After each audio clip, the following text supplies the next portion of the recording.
Bonjour, aujourd'hui nous accueillons à l'Institut chrétien d'Orient un ami de l'Institut, Tigran Yegavian, auteur du livre Minorité d'Orient, qui a eu la mention spéciale du prix littéraire de l'œuvre d'Orient. Tigran est français et parmi ses origines, il y a l'origine arménienne. Il est informé sur le dossier, sur ce qui se passe actuellement, notamment le conflit dont on entend parler de plus en plus dans les médias, entre l'Azerbaïdjan et le Haut-Karabakh, dit république de l'Artsakh. Tigran, aujourd'hui tu vas nous aider un peu à comprendre où se passe cette histoire. Eh bien, cher Antoine, nous nous trouvons au Caucase. Le Caucase, c'est la montagne des langues, comme on l'appelle, c'est une mosaïque ethno-confessionnelle très très riche. Et nous nous situons aux confins de trois blocs géopolitiques, trois axes, la Russie au nord, l'Iran au sud, la Turquie à l'ouest. Le Caucase, historiquement, est une province sous influence russe depuis la fin du XVIIIe siècle. Et l'Artsakh, comme on l'appelle, donc comme les Arméniens l'appellent, est une des provinces historiques de l'Arménie ancienne, de l'Arménie antique. Donc la présence arménienne remonte à l'Antiquité dans cette région de montagne, une région peuplée par d'irréductibles Arméniens qui a toujours su résister, si vous voulez, si tu veux, aux invasions. Alors, en 1921, c'est le début de l'Union soviétique. Staline, à l'époque, qui est le commissaire aux nationalités, décide de détacher cette région, et une autre région aussi qui s'appelle le Nakhitchevan, j'y viendrai tout à l'heure parce que c'est important, et en faire cadeau à l'Azerbaïdjan, qui est enfin à côté de l'Arménie, donc un pays voisin, qui est musulman et qui est turcophone. Pourquoi il le fait? Il le fait parce qu'il y a deux raisons qui motivent ce choix. Le premier, il y a l'adage diviser pour régner. Les frontières de l'URSS intérieure ne sont pas des frontières ethniques, c'est une manière d'affaiblir les nationalismes. Et deuxièmement, il le fait comme gage d'amitié vis-à-vis des peuples turcs, des peuples musulmans, mais surtout de la Turquie kémaliste, qui vient tout juste de gagner la guerre contre les Alliés. C'était une manière aussi de gagner l'amitié de ce pays pour qu'il tombe sous l'influence soviétique. Et est-ce que durant cette période soviétique, il y a eu une stabilisation de la région, notamment entre les deux parties? Disons que sous l'époque soviétique, il y a eu une chape de plomb qui étouffait, qui mettait sous cloche les nationalismes. Et à la fin des années 80, avec Gorbatchev, il y a ce qu'on appelle la perestroïka, cette sorte de libéralisation politique. Et donc les Arméniens du Karabakh, ils voient une opportunité pour réclamer légalement leur attachement de cette région autonome à l'Arménie soviétique. Qu'est-ce qui se passe alors? On est en février 88, le Parlement régional du Karabakh vote leur attachement à l'Arménie soviétique, et la réponse ne se fait pas tarder, les Azerbaïdjanais commencent à massacrer les Arméniens dans les grandes villes d'Azerbaïdjan, notamment à Bakou et à Sumgait. Et donc, pendant 1 an, 2 ans, il va y avoir ce qu'on appelle des groupes d'autodéfense au Karabakh qui vont se battre pour garder leur autonomie contre les Azéris qui sont soutenus par l'armée rouge. Et le Karabakh n'arrive pas toujours à obtenir son attachement, son retour à la mère patrie, va donc, en dernier recours, proclamer son indépendance. Et il le fait juste avant la chute de l'URSS et juste avant l'accès à l'indépendance de l'Arménie et de l'Azerbaïdjan. En cela, il est erroné de dire que le Karabakh est une région séparatiste.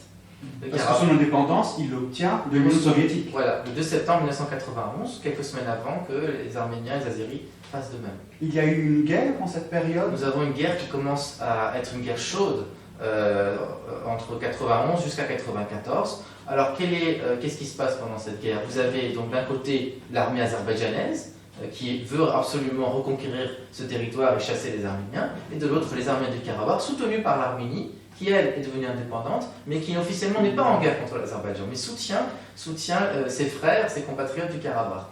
Et enfin, un acteur important, on en parlera plus tard, mais quand même la Russie. La Russie, au début, soutient l'Azerbaïdjan, parce que c'est l'armée rouge, c'est encore l'Union soviétique. Et une fois qu'on est dans la phase des indépendances après 91, les Russes essaient de garder une position d'équidistance entre les belligérants pour pouvoir avoir encore une influence et une position de médiatrice. Donc elle va soutenir soit l'un, soit l'autre, mais garder un équilibre entre les belligérants. Donc la guerre s'arrête en 94. Pourquoi? Par un cessez-le-feu. Un cessez-le-feu. Et alors, quels sont les accords? Pourquoi un cessez-le-feu? Oui. Parce que les victoires sur le terrain sont éclatantes pour la partie arménienne. L'armée azerbaïdjanaise, en face, est complètement désorganisée. Le régime politique en Azerbaïdjan connaît un chaos, il y a un véritable chaos en Azerbaïdjan. Et à mesure que les victoires arméniennes sont éclatantes, le pouvoir azéri est encore plus fragilisé. Donc c'est les Azéris qui demandent le cessez-le-feu, sauf que pendant ce temps, les Arméniens ont récupéré des territoires et ont réussi à étendre ces territoires autour du Karabakh Karabakh. Donc vous avez la Karabakh officiellement délimitée, et puis vous avez des territoires autour qui permettent de sanctuariser ce Karabakh et le protéger contre les attaques azéries. Donc il y a un statu quo qui est favorable aux Arméniens. Et pour les Azerbaïdjanais, depuis 1994, l'enjeu, c'est de changer ce statu quo en récupérant des territoires. Et donc disons que la fin de ce statu quo, c'était avec le début des hostilités. En 2016 déjà. Déjà en 2016. avril 2016, il y a eu une guerre de 3 jours dans laquelle l'Azerbaïdjan, qui entre-temps s'est considérablement armé, soutenu par la Turquie, mais aussi par un autre allié dont on parle peu, Israël, qui est un partenaire très proche stratégique de l'Azerbaïdjan, et par la rente pétrolière, bien sûr, parce que l'Azerbaïdjan est un pays riche en pétrole et en gaz, et qui a réussi à construire une économie pétrolière, et avec cet argent, à surarmer, à se surarmer. Pour information, le budget de la défense de l'Azerbaïdjan équivaut au PIB total de l'Arménie. Donc il y a un vrai déséquilibre en termes de rapport de force. D'accord. Et donc actuellement, tu nous as parlé d'Israël, de l'Azerbaïdjan, de la Turquie. Qui sont les acteurs de ce qui se passe? Alors on a parlé de la Russie, bien sûr, qui essaie d'avoir une certaine position d'équidistance. D'Israël, qui est un allié, un partenaire depuis le début, qui est un des premiers pays à reconnaître l'Azerbaïdjan en 1991, et qui voit dans l'Azerbaïdjan un ennemi de l'Iran, puisque l'Iran voisine a peur de l'Azerbaïdjan, étant donné qui est majoritairement chiite, d'ailleurs, alors que c'est leur co-religionnaire. En cela, on ne peut pas qualifier ce conflit d'un conflit civilisationnel ou d'une guerre de religion, étant donné que l'Iran chiite affiche une neutralité positive ou bienveillante à l'égard des Arméniens. Donc c'est un conflit de quoi? C'est un conflit ethnique, c'est un conflit si tu veux, Sakharov, qui est le prix Nobel, lui aussi a très bien compris l'enjeu des débuts. Il qualifiait ce conflit de la part des Azéris comme un enjeu d'orgueil, une question d'orgueil national, et pour l'Arménie, une question existentielle. Pour ce conflit, en fait, cette question, c'est la question du droit du peuple autochtone du Karabakh à vivre en paix sur ses terres. D'accord. Donc il y a deux points de vue. Il y a un point de vue, c'est notre terre. Intégrité, voilà, c'est le point de vue arménien, autodétermination. Et le point de vue azéri ou turco-azéri, parce qu'on va parler de la Turquie, c'est l'intégrité territoriale et le pan-turquisme, c'est-à-dire la réalisation d'une union avec la Turquie, parce que si tu vois la carte de la région, l'Arménie et le Karabakh constituent le dernier verrou stratégique qui empêche les peuples turcophones de Turquie et l'Azerbaïdjan de réaliser leur jonction.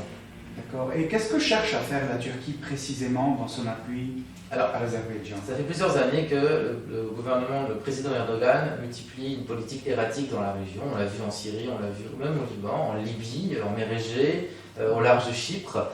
Donc les Turcs allument des foyers de tension.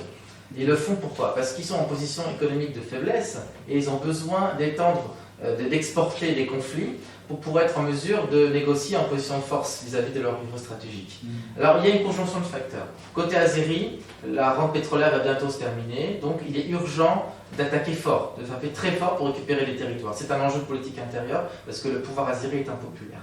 C'est une dictature, un régime autocratique qui bafoue les libertés, et il y a des oppositions qui sont étouffées. C'est une manière de se légitimer en se battant et en faisant la guerre contre les Arméniens. On achète la paix sociale. Vœu de Turquie, le conflit du Karabakh, c'est une cause qu'on peut instrumentaliser aussi à des desseins politiques intérieurs, puisque Erdogan fait face à une crise sociale et économique assez grave. Alors, il soutient l'Azerbaïdjan de deux façons. Pour le soutien politique total, soutien économique, armes militaires, mais aussi en recrutant des mercenaires de Syrie, qui sont recrutés dans la région d'Efrin. On leur propose donc un salaire de 1500 à 2000 dollars, et on leur dit, vous allez garder la frontière. Voilà. Enfin, ils n'étaient pas forcément informés de ce qui allait se passer, mais la Turquie, en faisant ça, elle crée un nouveau foyer de tension, donc c'est une politique donc, de déstabilisation, et elle pousse les Russes à leur retranchement. Elle pousse les Russes à prendre parti pour l'Arménie, ce qui, aux yeux de la Russie, est impossible, parce que ça l'affaiblirait complètement vis-à-vis de son allié, parce que l'Arménie, mais surtout de l'Azerbaïdjan, parce que la Russie veut garder son rôle de médiateur et de garder son influence dans une région qu'elle considère comme sa chasse gardée. D'accord. Alors Tigran, pour conclure, qu'est-ce que tu peux nous dire du patrimoine religieux et culturel de cette communauté arménienne qui habite le Haut-Karabakh? Alors, les Arméniens du Karabakh sont des Arméniens apostoliques. C'est l'église arménienne apostolique, une église donc autocéphale, dont le siège est à Etchmiadzin. donc une église orthodoxe non chalcédonienne. Et ce qu'il faut comprendre, c'est qu'il y a des joyaux du patrimoine architectural en Karabakh. On a le monastère de Kansasar et le monastère de Tatevank, qui ont été affectés par les bombardements azéris pendant la guerre des années 90. Je n'ai pas d'informations à l'heure où je te parle sur l'état de ce monastère à l'heure où je te parle. Par contre, ce qui est important, c'est qu'il faut comprendre que l'église arménienne fait corps avec son peuple. C'est-à-dire qu'elle se considère comme une église-nation et a pris une part active à la guerre dans les années 90 aux côtés du peuple karabarti.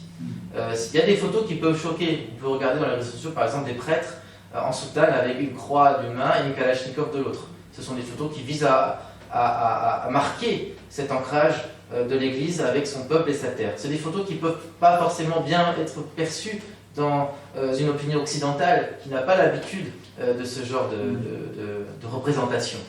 Ce sont des photos qu'on a beaucoup vues d'ailleurs dans beaucoup de conflits au Moyen-Orient, notamment dans les communautés chrétiennes, que ce soit au Liban, en Syrie ou en Irak.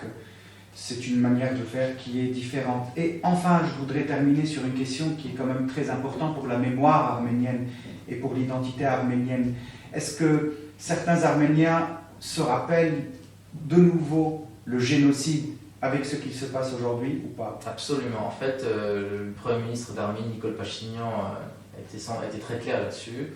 Le danger d'une épuration ethnique ou d'un processus génocidaire n'est pas exagéré. Je veux dire par là qu'on a bien vu que chaque fois que les Azerbaïdjanais attaquent les Arméniens, comme ça, on a vu en 2016, ça se traduisait aussi par des massacres de populations civiles. Et encore une fois, il y a un vrai danger, il y a une vraie crainte pour l'existence de cette nation chrétienne arménienne qui demande qu'à vivre en paix sur ces terres, et aussi une incompréhension vis-à-vis de l'Occident, pas vis-à-vis de la France, parce que le président Macron a fait des déclarations assez courageuses ces derniers jours à ce sujet, parce qu'il est parfaitement conscient de la réalité des enjeux, mais on a l'impression qu'on va vers une réédition du syndrome munichois, c'est-à-dire qu'on va lâcher le Karabakh à la bête, entre guillemets, turco-azérie, pour satisfaire son appétit. C'est en tout cas un sentiment qui est tout à fait vécu par la population d'Arménie, mais aussi par la diaspora arménienne. Tigran, merci beaucoup de cet éclairage. Merci Antoine.